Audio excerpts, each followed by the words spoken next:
I've got a real interesting video today. I'm going to tell everyone the story of Bonnie and Clyde. More specifically, though, we will detail how a small garage apartment in Joplin, Missouri would help lead to both their national celebrity status and ultimately their demise. So sit back, relax, and let's learn about some pretty remarkable history.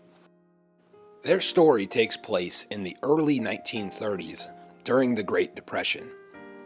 With the crashing of the stock market in 1929, whether that was the cause or ultimately a symptom, life in the U.S. and across the world would become extremely hard for most people. It would cripple businesses and farms alike across the country. Most folks were not fans of big banks, government, or really even law enforcement during those times, and understandably so. These difficult times would only help to add to the intrigue and appeal a Bonnie and Clyde would have on society, even though they were extremely violent criminals. Bonnie Parker and Clyde Barrow met in West Dallas, Texas in January of 1930. Clyde was 20 and Bonnie was 19. Both had somewhat checkered pasts already.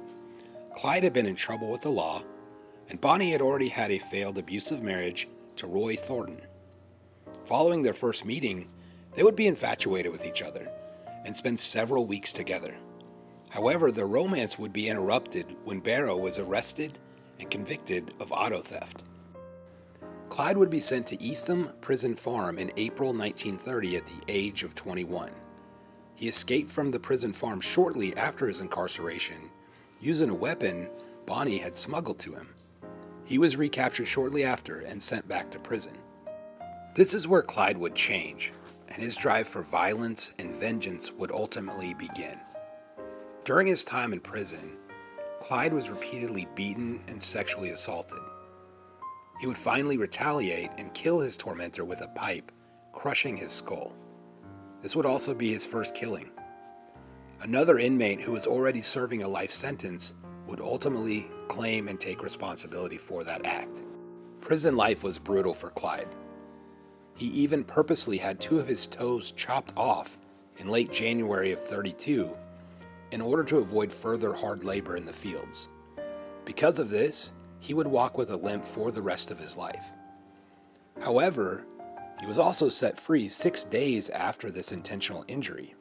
He would be paroled on February 2nd, 1932 from Eastham and would never be the same person ever again.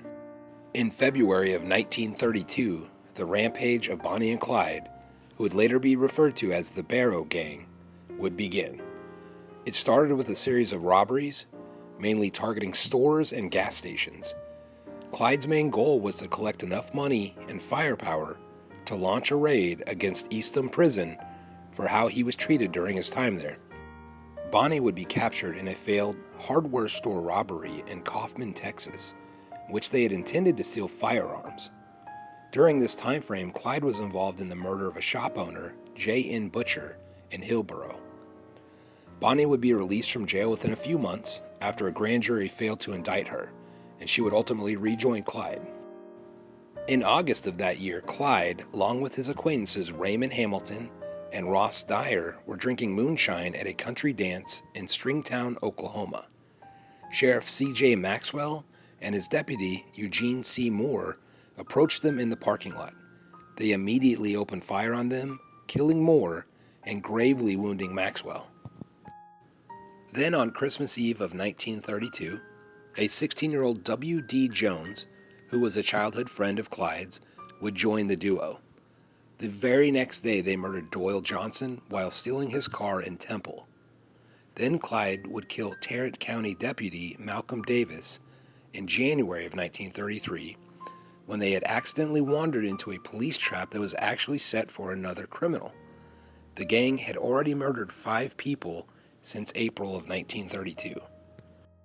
That takes us to March of 1933. Clyde's brother Buck was released from prison, and he and his wife Blanche set up housekeeping with Bonnie, Clyde, and Jones in a temporary hideout. That hideout was located at 3347.5 Oak Ridge Drive in Joplin, Missouri.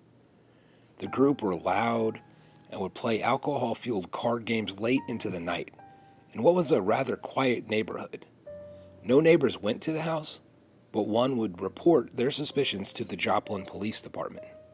The police would assemble a 5-man force in 2 separate cars on April 13th to confront what they suspected were just bootleggers living in the garage apartment. The Barrow brothers and Jones opened fire, killing Detective Harry L. McGinnis outright and fatally wounding Constable J.W. Harriman. Bonnie opened fire with their Browning automatic rifle as the others started to flee the scene. She would jump in and join them, and they would successfully get away from their Joplin hideout. The surviving officers later testified that they had only been able to fire 14 rounds in the conflict. 1 shot hit Jones on the side, 1 struck Clyde but was deflected by his suit coat button, and 1 grazed Buck. This is where Bonnie and Clyde would go from murderous robbers to a nationally known celebrity gang. In their haste, the group would successfully escape the police, but they left behind all of their possessions at that apartment hideout, including items such as Buck's parole papers, a large arsenal of weapons, a handwritten poem by Bonnie, but most importantly, a camera with several rolls of undeveloped film. The police developed the film at the Joplin Globe and found many photos of Bonnie, Clyde, and Jones posing with weapons. The Globe sent the poem and the photos over the newswire, including a now infamous photo of Bonnie clenching a cigar in her teeth and a pistol in her hand. The gang of criminals became front-page news throughout America as the Barrow Gang.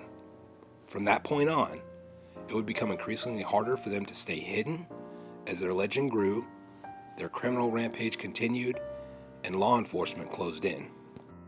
Over the next year, the group ranged from Texas to as far north as Minnesota. They would rob several banks and often kidnap police officers and their robbery victims. They would usually release their hostages far from home, but sometimes provide them money to help them return. Stories of such encounters made national headlines, as did their more violent episodes. The Barrow Gang did not hesitate to shoot anyone who got in their way, whether it was a police officer or an innocent civilian. In total, they would kill 13 people between 1932 and 1934. Eventually, the cold-bloodedness of their murders opened the public's eyes to the reality of their crimes and led to their ends. While headlines made life seem glamorous, they actually struggled towards the end. With their new notoriety, their daily lives became more difficult as they tried to evade discovery. Restaurants and motels became less secure, and they resorted to campfire cooking and bathing in streams. On June 10th of 1933, Clyde failed to see warning signs at a bridge that was under construction. He was driving with Jones and Bonnie near Wellington, Texas, and the car flipped into a ravine. During the crash, Bonnie was badly injured and received third-degree burns on her right leg. After driving to Fort Smith, Arkansas to nurse Bonnie's burns, Buck and Jones bungled a robbery and murdered a town marshal named Henry Humphrey in Alma, Arkansas, thus causing them to flee yet again. The Barrow Gang would once again evade arrest in July of 1933, after checking into the Red Crown Tourist Court south of Platte City, Missouri. They were ambushed by officers armed with Thompson submachine guns, and a firefight ensued. This time they didn't get away unscathed. Buck would sustain a bullet wound that blasted a large hole in his forehead skull bone and exposed his injured brain. And Blanche was nearly blinded by glass fragments in both eyes. While camped at Dexfield Park, an abandoned amusement park near Dexter, Iowa, they would be discovered. Buck would be gunned down and killed, Blanche would be captured, and Bonnie, Clyde, and Jones would have to escape on foot. The remaining perpetrators ranged far from their usual range of operations, west to Colorado, north to Minnesota, southeast to Mississippi. Yet they continued to commit armed robberies. They would restock their arsenal when Clyde and Jones robbed an armory at Platteville, Illinois on August 20th. There they acquired 3 BARs, handguns, and a large quantity of ammunition. By early September, they had risked a run to Dallas to see their families for the first time in months. Jones would part ways with Bonnie and Clyde, continuing on to Houston. However, he would be arrested there without incident on November 16th. On November 22nd, Bonnie and Clyde narrowly evaded arrest yet again while trying to meet with family members near Sowers, Texas. On January 16, 1934, Clyde would orchestrate the escape of several inmates from the Eastham prison. This was considered the Eastham breakout. These inmates included Methvin, Hamilton, and several others that would join his gang. Clyde seemed to have achieved his overriding goal: revenge on the Eastham prison and revenge on the Department of Corrections in Texas. At this point, the Texas Department of Corrections had seen enough, so they contacted former Texas Ranger Captain Frank Hammer and persuaded him to hunt down the Barrow Gang. Starting on February 10, 1934, Hammer would become the constant shadow of Bonnie and Clyde, living out of his car, always a town or two behind them. The gang would strike again, though, when Clyde and Henry killed two highway patrolmen, H.D. Murphy and Edward Bryant Wheeler, on Easter Sunday, April 1st, near Grapevine, Texas. These were considered the Grapevine killings and were recounted in exaggerated detail in the press. This affected public perception negatively for the Barrow Gang. People were ready to see justice served at this point.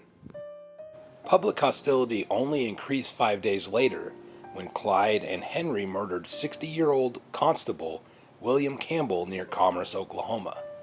They would then kidnap Commerce Police Chief Piercy Boyd. Hammer, who would begin tracking the gang on February 12th, led a posse of law enforcement officers to Louisiana.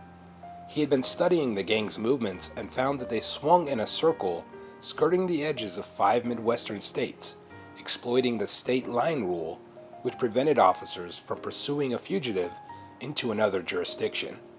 Clyde was consistent in his movements, so Hammer charted his path and predicted where he would go. The gang's itinerary centered on family visits, and they were due to see Methvin's family in Louisiana. The posse set up an ambush along Louisiana State Highway 154, south of Gibbsland. Even though they had set up an ambush on the 21st, Bonnie and Clyde wouldn't fall into this trap until the 23rd.